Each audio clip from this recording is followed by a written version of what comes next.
This is I Don't Want to Fit In podcast. I'm Anung, a fellow multi-passionate artist, author, photographer, poet, writer, and everything I feel like doing. Talking about all the ways we can be creative, from hobbies to full-time incomes. Going over tips and tricks, mindsets, and just the joys of putting what we love out into the world. You can follow me on Instagram at I Don't Want to Fit In podcast and Anung V. Reviewing and leaving comments is always a great and free way to support an artist.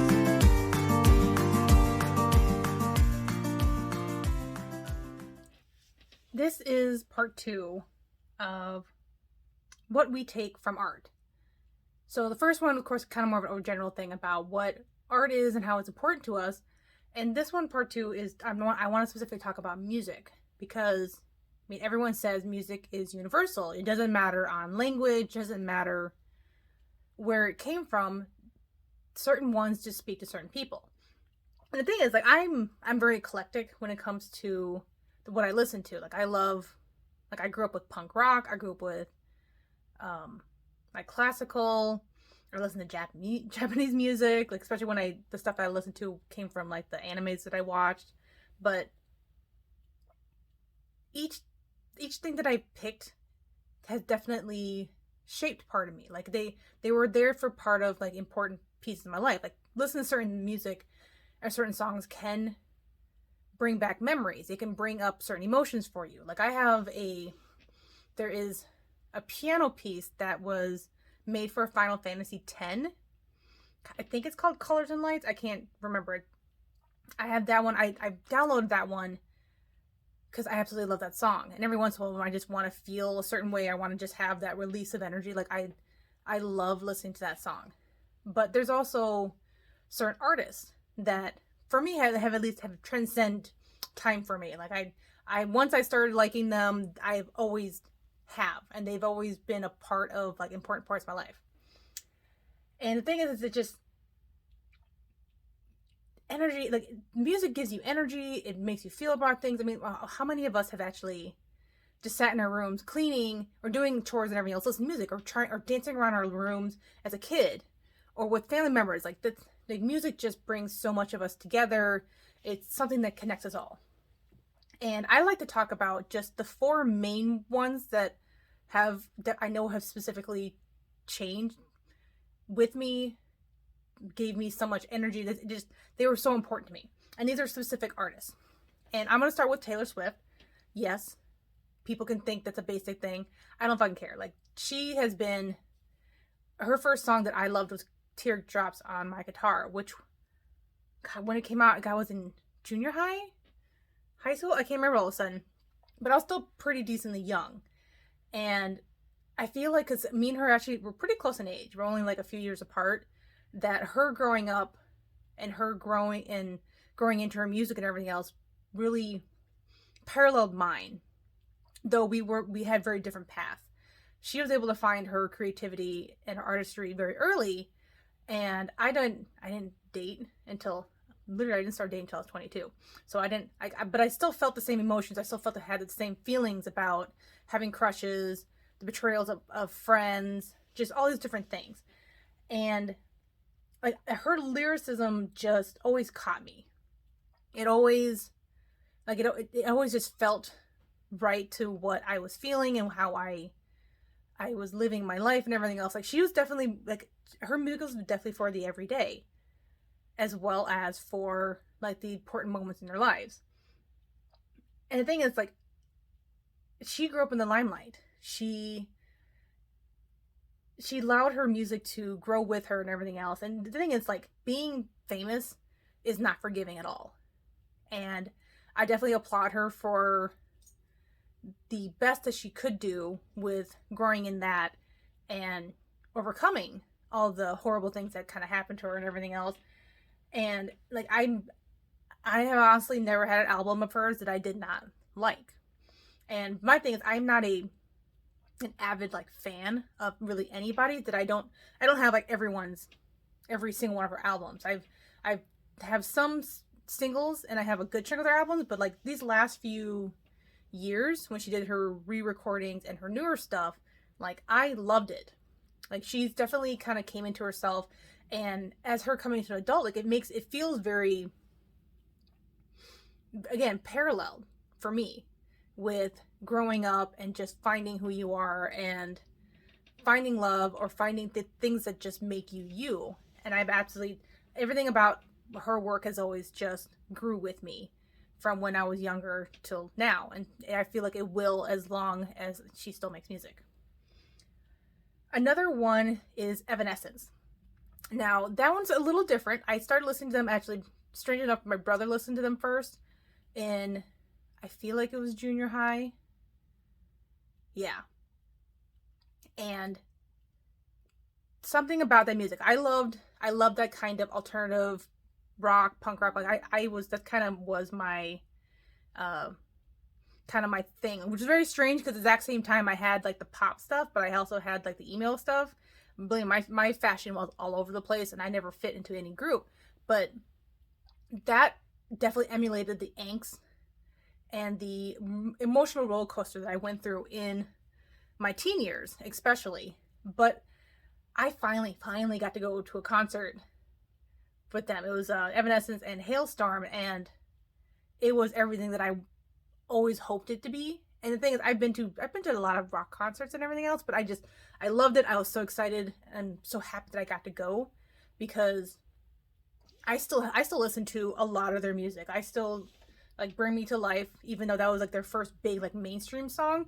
I still loved it. I was never going to be one of those people that like, oh no, they got popular, now they're mainstream. I wasn't going to be that stupid hipster stuff where I stopped liking them because other people liked them, or because it became popular. But I still, like, I love this one of their songs, Tourniquet. Oh my god, what the hell is that one song that the acoustics of it is?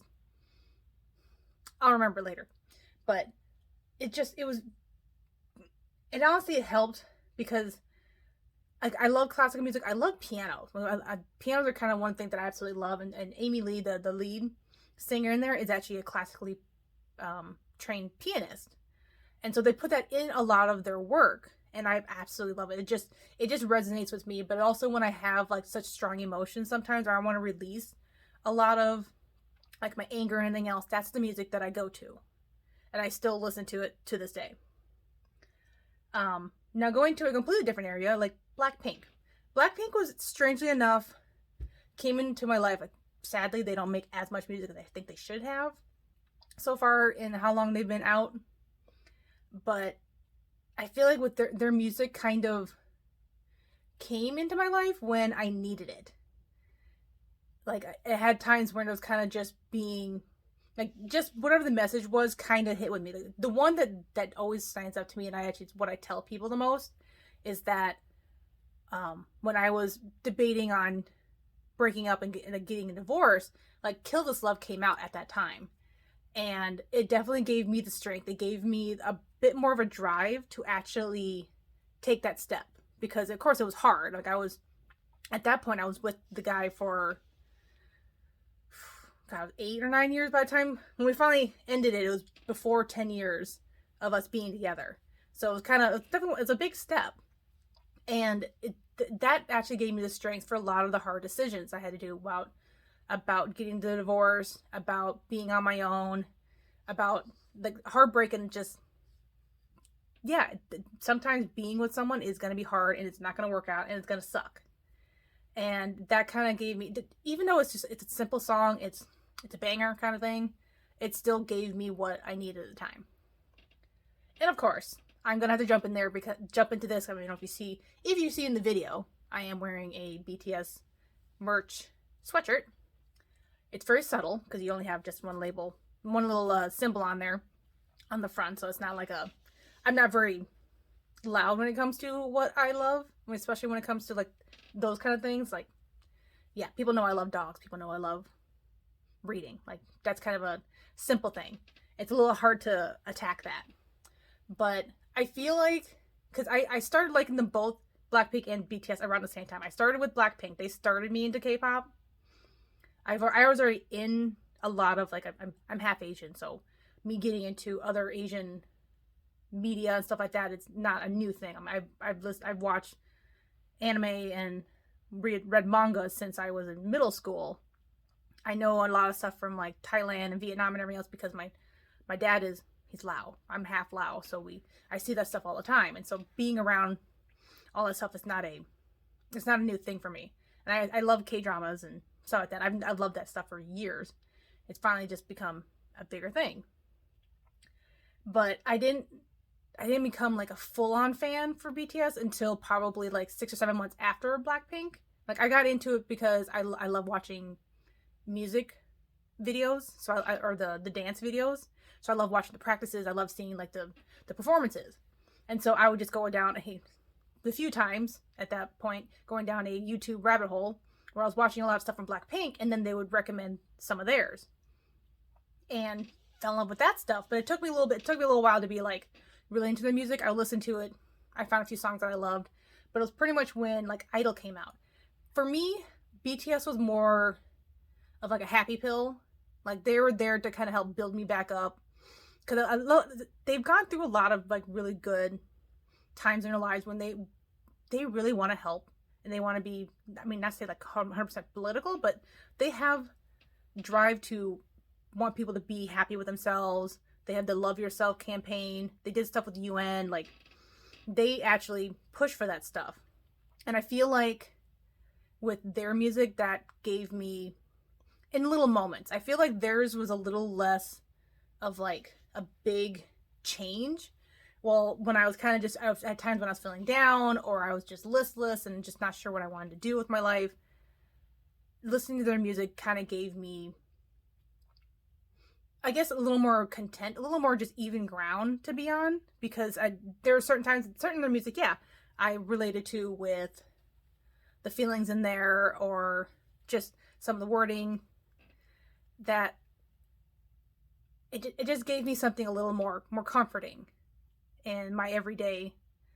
And I finally got to go to the concert there. It's like that was, if you actually look at my past episode, probably 1 or 2 in the blog post, I talked about my Las Vegas trip, where literally it was just BTS themed for me, because why the hell not?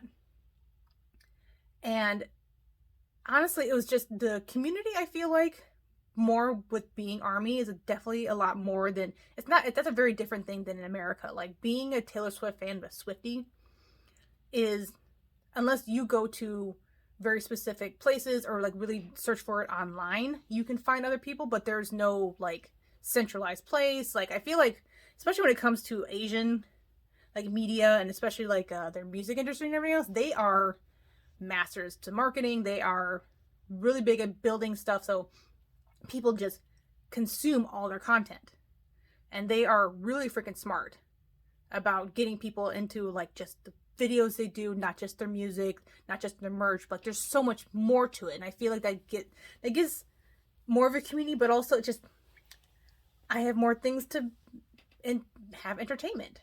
Like, I really love watching their videos, like they're in the soup or Bon Voyage. Like, I love watching those. I love the video stuff of the content. I don't really care as much to get like photo cards. I'm buying the Proof album, like the physical one, because this is the first like full on comeback that I'm gonna be a part of. Like, I was part of the last 2 a bit, but I wasn't just, there was only so many other things going on that I didn't have enough energy to really put it out there. But this time around, I definitely feel like I've got more to give, and I got more out there to just be a part of. And that's the thing, like that's what I'm taking from the art. I'm taking a sense of community. Other ones, I'm taking a sense of belonging. I have with like Evanescence, I have a sense of being okay with not fitting in. With Taylor Swift is the okay of with breakups, with friendships, like all these different things that yes, they're more concrete when it comes to music, but also just the feelings that you get from listening to their music, from the messages you get from things. Even with some of them that are very big, like I know, especially with BTS and especially Taylor Swift, are really good with Easter eggs. They're really good with symbolism. There's always so much more to their lyrics, to their music videos, to their social media, that just it draws you in. And the thing is kind of like, yes, I'm a little bit more casual when it comes to me being a fan and everything else, but it draws you, and it's honestly, it's fun. Like there's too much seriousness out there sometimes that you're allowed to just have fun with the stuff. You're allowed to just enjoy it. Like I don't take most of it that seriously. Like I'm very proud when they do, like when Taylor Swift stood up for herself for sexual assault victims, stood up for people with copyrights and having the say in their own music. BTS does with Asian hate, with discrimination, racism, loving yourself and stuff like that. Like they donated to Black Lives Matter when George Floyd stuff kind of happened, which is important to me because I'm in Minnesota. I was in the middle of all that stuff. So that having those things that connect us is definitely very important to me. And like I honestly, like I loved being able to connect with other people about stuff. Like I have other friends that I got them into a lot of these different music because they never have. Like I have one friend, once Taylor Swift does another concert, like I'm going to it. Like this is my year for concerts and I'm absolutely loving it. And I told her kind of like, girl, as long as you get the time off, I will buy a ticket. That's your Christmas present. You're coming with me because I need someone else to be there with me for that, at least for that one. Like I was perfectly happy going to buy myself to BTS, but I was Evanescence. I went to another friend who has been a fan of theirs almost as long as I have. Just we actually bonded partially on being fans of that. Like we had other things that we became friends with and everything else, and we enjoyed ourselves. And then we're both kind of like, oh, I got concert tickets. She's like, you want to come with me? I'm like, hell yeah. I've been wanting to go to that concert because it's been only like once or twice they came up to Minnesota, and it's been years. So it's definitely something I wanted to do. And that was something to connect with. Like the best thing about going to these concerts is everyone's there for the same thing. Like we made friends at the Evanescence concert with the people next to us because it's all standing only. We were on the first balcony just to the side, but we were getting pretty close. Me and the guy next to, like, she would go outside to, like, she would run to the bathroom or something else, and his friends would go grab food. Me and him would, like, stand in there, like, spread out to make sure we kept our spaces and everything else, and we just kept talking. We hung out and everything else. It was a great thing. Going to the BTS concert, like, especially for one day I had someone that I knew from online, but everything else, I was just talking to strangers, standing in line, going around and just being part of the merch. Like everyone's just excited to be there to listen to the same music. Like it brings stuff together. Like I want that more in my life. I want to have enough connections and all these different experiences where everyone's just happy to be there, to be doing that. And that's what I do more in my life. Like I go to a lot of like art festivals, like other like conferences and everything else. I like doing those because people are there for a specific thing, and we're all connected by that. And we should be able to connect with the music, whether or not you know the language. That's the best thing about the internet is that someone's gonna translate it for me. I don't have to do it. I'm learning the language. I'm still not great at Korean yet, but I'm learning the language. But someone else can translate it for me. I can look it up and I can read it and I can still remember it. I can pronounce the words. The same thing was like, at the very beginning, Taylor Swift talked about like boyfriends and everything else. Just because I'd never dated at that point doesn't mean I can't relate to it. I can remember the feeling of liking somebody and they not liking me. That's the story of my life, honestly. Or being scared about being the new kid, like all these different things. We should be able to connect with that. And I want to be able to connect with other people. So anyone else wants to fan with me about my 4 main groups that I follow at any point, like come at me. But honestly, if you want to share with me some of the other ones you like I have a couple of like the concert for Evanescence was this Hailstorm, and my the friend I went with loves them, and because I went with her and we had that experience, like I like Hailstorm's music now. Like I started listening to them. They're part of my playlist and stuff like that. That brought us closer because I was able to learn something from her about the music she likes, but also find good music to listen to add to what I already listen to or what I really enjoy. And that we all should be able to share that. We all should be able to be happy and excited for the things that we love, no matter how shallow or useless some people think about it. For us, it's important. For us, that it actually means something.